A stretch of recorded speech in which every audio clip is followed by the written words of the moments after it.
Hello, Ram Ram ને સીતારામ દાયરા ને. આજ તો ભાઈ હરખ હમાતો નથી. કારણ કે આજ છે ને આપણે એક ટ્રીપ ઉપર જવાનું છે. અને ક્યાં જવાનું છે ને એ સરપ્રાઈઝ રાખવાની છે. તો અત્યારે આજ છે ને આપણે 5 વાગ્યાની બસ છે. અહીંથી કંડોળાથી છે ને 5 વાગ્યાની બસ છે અમદાવાદ એરપોર્ટની. તો પેલા જવાનું છે અમદાવાદ એરપોર્ટ. પછી ત્યાંથી ક્યાં જવાનું છે ને એ સરપ્રાઈઝ છે. એ તમને આગળના વિડીયોમાં ખબર પડી જશે. તો અત્યારે છે ને આપણે સવારમાં પેકિંગનું કામ ચાલુ કરી દીધું. તો જો હે ને એરપોર્ટ ઉપર જવું હોય તો 2 બેગ રાખવી પડે. એક તો હે ને લગેજમાં જાહે કેબિન બેગ, અને આ છે હેન્ડ બેગ, એટલે કે હે ને એ ભેગી રહી છે. અને આ બધો છે ને આપણો વ્લોગિંગનો સામાન ભાઈ, બધો ગેજેટ્સ કહેવાય ને એ. એમાં જો ટ્રાયપોડ છે, સેલ્ફી સ્ટિક છે, પછી પાવર બેંક, અને આ ડ્રોન એ લીધું. હવે ડ્રોનમાં છે ને ખાસ ધ્યાન રાખવું પડે એરપોર્ટ ઉપર. કારણ કે 2-3 એરપોર્ટ ઉપર તો જઈએ ત્યાં વાંધો નતો આવ્યો, નકર કાઢી લે ડ્રોન ગનની મનાઈ હોય. ડ્રોનમાં શું કરવાનું, ડ્રોનની જે બેટરી હોય અને આ ડ્રોનનું રિમોટ હોય ને એ બે છે ને આપણે હેન્ડ બેગમાં રાખવાનું. એટલે જે ભેગું હોય ને બેગ એમાં રાખવાનું. અને ખાલી ડ્રોન છે ને એને ઓલી લગેજ બેગમાં જવા દેવાનું. તો વાંધો નતો આવતો. શ્રીનગર એરપોર્ટ, મુંબઈ એરપોર્ટ અને વડોદરા એરપોર્ટ, આ 3 જગ્યાએ તો આવી રીતે નીકળી ગયું, તો કંઈ વાંધો આવ્યો નથી. આ બધો સામાન છે. આ ડ્રોનનું બેગ છે. પછી આમાં બધી ઝીણા મોટી વસ્તુ નાખી દીધી, એટલે આખો ઠેલો ફફરવો ન પડે. મોજા અને રૂમાલ ને આવું બધી. આ જેકેટ છે, અને આ ટી શર્ટ છે, 7 તક ટી શર્ટ હશે. પછી આ શર્ટ છે 4-5, પેન્ટ 6-7. જાજીનું લઈ નાખ્યો ભાઈ, બેગમાં હમાઈ જાય તો સારું. આ ટ્રેક 4-5 ને ટ્રેકના ટી શર્ટ. આ બધું આગળ છે ને પેક કરી નાખવું બેગમાં, તો કંઈ ભૂલાય નહીં. બેડ ઉપર બધું કાઢી રાખ્યું એટલે કંઈ ભૂલાય નહીં. તોય પણ હે ને કંઈક ને કંઈક તો ભૂલાય જ. આખો દી યાદ એ જ હાલી છે. કંઈક ને કંઈક જે યાદ આવી છે ને એ બેગમાં નાખ્યા રાખી. આઈને 5 વાગે જાય આપણા. તો હાલો આગળ વિડીયોમાં બન્યા રહેજો. આગળ અમદાવાદ એરપોર્ટ પર જોવા મળે આમાં જ.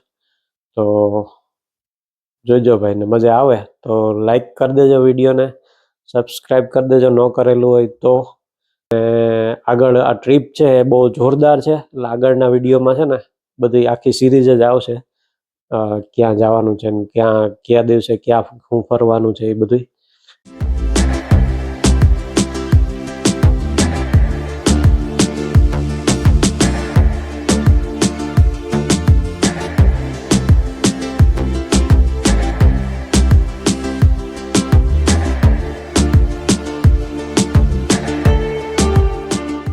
હાલો ભાઈ, તો હે ને આપણે ઠેલો પેક કરી નાખ્યો. અને ઠેલો હે ને કઈ રીતે ગોઠવો એ બતાવજો. ઊભા કપડાં રાખ્યા, આમ ઊભો ઠેલો રાખી આમ, ને પછી આડા ગોઠવી દીધા આમ, જેમ કબાટમાં રાખી નહીં. બધું જો ઉપરથી કાઢવું હોય ને તો અહીં હેલું પડે, બધું દેખાય. આખો ઠેલો ઉખેરવો ન પડે. એવા પહેલી વાર આવી રીતે ગોઠવું, એવા કેવું ખેલું પડે તો પછી ખબર પડીએ ટ્રીપમાં. આમ પાછું મૂકવું હોય ને તો ઘરની કાંઈ થાય. એમ મૂકવું કે પાછું કાઢ્યા હોય લુગડા, એ પાછો ઊભો રાખીને ગોઠવીએ તો થાય. ખબર નહીં કેવું મજા આવે આવી રીતે પહેલી વાર ગોઠવું આવી રીતે. બાકી ત્યાં આડા મૂકતા હોય આપણે. આજે ઊભા બધા છે. હાલો ભાઈ, હે ને આપણે બસ પહોંચી ગઈ ડુમિયાણી. અને હે ને વાડીએથી નીકળ્યો ત્યાર પછી હે ને કઈ ઉતારવાનો કઈ મેળ નહોતો, કારણ કે હે ને ઝડપમાં બધું કર્યું. ને આપણી બસ છે રામકૃપા વોલ્વો હે ને, એસી બસ છે, કમ્ફર્ટેબલ હે સીટ, એકદમ સ્લીપર છે. તો આરામથી પહોંચાડી દે. આપણે 3 વાગે એરપોર્ટ પહોંચાડશે રાતે. ને સવારે હે ને આપણે 6 વાગ્યાની ફ્લાઇટ છે, એટલે કલાક જેવું હે ને એ વેઇટ કરવું પડે એરપોર્ટ ઉપર. તો ભાઈ આપણે હે ને પહોંચી ગયા રાજકોટ. બિગ બજારે સ્ટોપ આવ્યો છે, ત્યાં ઊભી છે બસ. તો ભાઈ જોરદાર છે. જો આપણી સીટ છે. રાજકોટ સિટી જોઈ લે ભાઈ, હાઈ રાઈઝ બિલ્ડિંગો. આપણે અત્યારે આગળના લોગમાં તો શું છે, બધા વાડીના સીન જોયા હોય. આજે હે ને તમને રાજકોટમાં મોટી મોટી બિલ્ડિંગો અને બધી બતાવું. ને ભાગદોડવાળી લાઈફ, બધા માણસ આવતા હોય જતા હોય, ફાસ્ટ જતા હોય. એની લાઈફ થોડીક ફાસ્ટ હોય સિટીની. અને આ જો BRTSનું બસ સ્ટેન્ડ. હવે તો રાજકોટમાં BRTS આવે ગયું, પહેલાં હે ને અમદાવાદમાં હતું. આ BRTSમાં હેલું ભારી પડે, કારણ કે એના રૂટ છે ને એ પ્રાઇવેટ હોય, અલગ જ રૂટ હોય, આખો રોડ અલગ હોય. ત્યાં વચ્ચેવાળો રોડ છે ને એ BRTSમાં.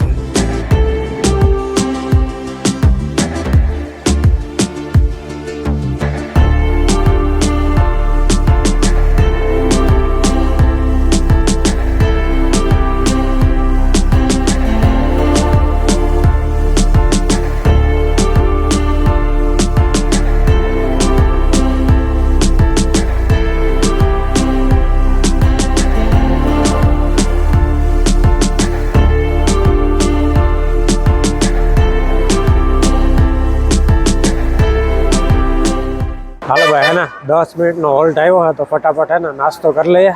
ભૂખ તો સારી એવી લાગી છે ને નીંદરમાં હતા ને એક ઝોલો આવી ગયો તો જાડો મોટો ને વાગ્યા છે 12 ને એરપોર્ટ પૂગવામાં હજી 2-2.5 કલાક જેવું થાય એટલે 2:30-3 વાગે પૂગી જાય તો પછી ત્યાં તો ખાવાનું કંઈ મેળ આવે નહીં એટલે નાસ્તો કરી લઈએ અને બસ પડી જો ભાઈ લાઈનમાં. આમાં હે ને હેઠા ઉતરીએ ને તો નંબર જોઈને ઉતરવું પડે, બાકી આમાં ખોવાઈ જાય આડાવડા. એનો નાસ્તો પાણી થઈ ગયા વ્યવસ્થિત, પરોઠા અને સૂકી ભાજી ખાઈ લીધા એટલે સારું હતું જમવાનું.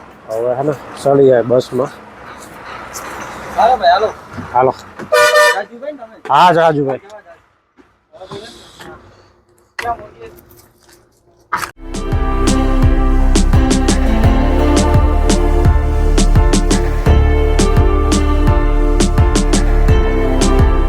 ચાલો ભાઈ ફાઇનલી આપણે પહોંચી ગયા એરપોર્ટ, અમદાવાદ એરપોર્ટ પહોંચી ગયા અને વાગ્યા છે અત્યારે 2:40 થઈ. આમ તો 10-20 મિનિટની લેટ હતી બસ, બાકી તો ટાઈમે પહોંચાડી દીધા અને વ્યવસ્થિત પહોંચાડી દીધા.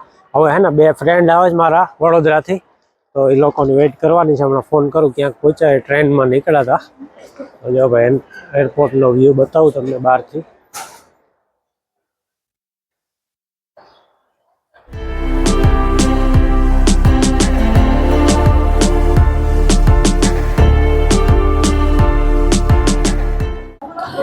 તો આપણે હે ને પાર્કિંગ એરિયામાં મારા ફ્રેન્ડની વેઇટ કરું છું. એ લોકો હે ને રેલવે સ્ટેશનથી નીકળી ગયા છે, ઓટોમાં આવે છે, હમણાં 15-20 મિનિટમાં પહોંચશે.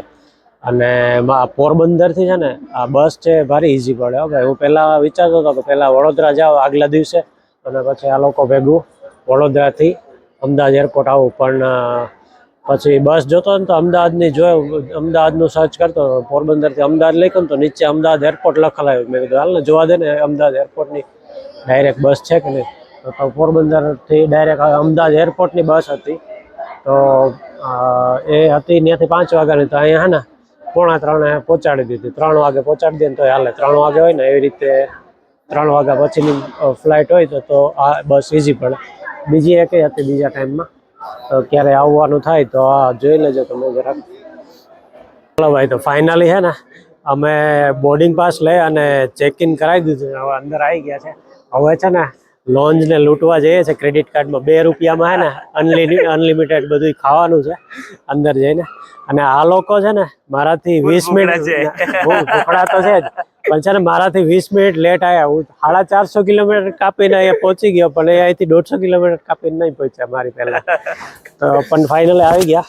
અને એ તો કહો કે એન્ટ્રી ટાઈમે અમે પહેલા આવી ગયા તમે રહી ગયા. હા, હું પેલા ગેટ નંબર 1 પર બરોબર, પણ આ લાઈનમાં ઉભી ગયા ગેટ નંબર 5માં. પછી મારે પાછળ જવું પડ્યું, પણ બધું થઈ ગયું. અને એક ભૂલ થઈ ગઈ છે મોટી, કે મારું જે ડ્રોન હતું ને એ સારું પેલી કેબિન બેગમાં જતું રહ્યું છે હેન્ડબેગની જગ્યાએ. હવે જે થાય જોઈએ. આવશે એમને હોતા આવશે આર્મી વાળા આવે થાય ખબર નહીં. હવે તો ચેકિનમાં જતું રહ્યું છે, આગળ ખબર પડે શું થાય. તો ચલો હવે છે ને લોનને લૂંટવા જાય ભાઈ ક્રેડિટ કાર્ડમાં. 2 રૂપિયામાં અનલિમિટેડ કેવું ફૂડ હોય ને એ પણ તમને બતાવું હમણાં. અંદર 3 ક્રેડિટ કાર્ડ લઈને લૂંટવાની લાઈનમાં ઊભી ગયા છે. જાય આગળ વાળો આવે ને એટલે હમણાં 2 રૂપિયામાં ઘૂસી જાય અંદર. ફાઇનલી 3 માથાકૂટ કરીને અંદર ઘૂસી ગયા. 2-3 કાર્ડ છે ને નહોતા ચાલતા, તો રિપ્લેસ કરી પિન યાદ નહોતો એટલે બદલાવી. હવે હે ને ડીશ લઈ લે ફાઇનલી. જો ભાઈ 2 રૂપિયામાં જો આવું બધું મળે કે જો ભાઈ.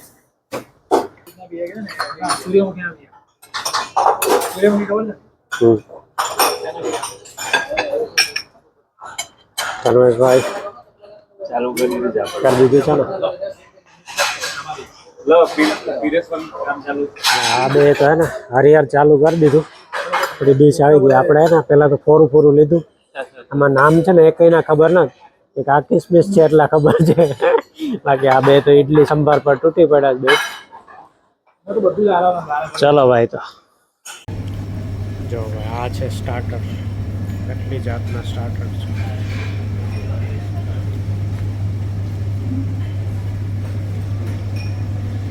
આ બધું જ ફ્રી હો ભાઈ. 2 રૂપિયામાં બધું જ. અને પાછું જેટલું લેવું એટલું. મેં લોન્જમાં બરાબરનું ડૂસી લીધું, મસ્ત પેટ ભરે. હા, ઠૂસી લીધું. અને હવે છે ને ફાઇનલી બોર્ડિંગ લાઈન પર છે ફ્લાઇટ હવે. હા, બસ 6 વાગી ગયા છે. 6:15 ફ્લાઇટ છે. બસ હમણાં જ છે ને ઉડવાના છે આસમાનમાં. હે ને આજનો વિડીયો છે અહીંયા જ એન્ડ કરીએ. મળીએ નેક્સ્ટ વિડીયોમાં. ત્યાં સુધી જય જવાન જય કિસાન, રામે રામ દાયરા. નહીં, આજે છે ને એન્ડ નહીં કરવાનો, પણ ટુ બી કન્ટિન્યુ રહેશે કાલના વિડીયોમાં. અને ક્યાં જઈએ છે ને એ આજે આ વિડીયોમાં સરપ્રાઈઝ રાખવાની છે. કાલના વિડીયોમાં છે ને ખબર પડી જશે કે ક્યાં જવાનું છે, અમારી ટ્રીપ છે ક્યાંની છે.